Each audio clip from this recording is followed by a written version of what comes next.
Hello guys, welcome to my Joya kitchen. তোমরা দেখতে পাচ্ছ বন্ধুরা, আজকে আমাদের রেসিপি মাছটা ভাজা হয়ে গেছে বন্ধুরা। তোমাদের সাথে শেয়ার করতে পারলাম না। এটা পেঁয়াজ ভাজা হচ্ছে আর এটা ডিম জলে আছে, আদা রসুন বাটা হয়ে গেছে আর এটা ভাত হচ্ছে।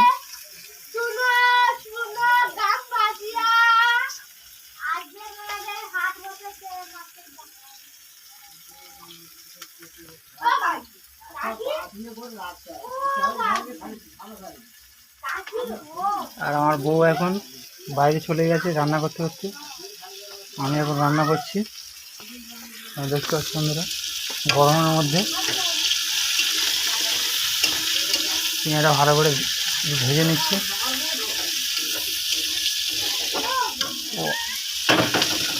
বন্ধুরা কড়া উল্টে যাচ্ছিল,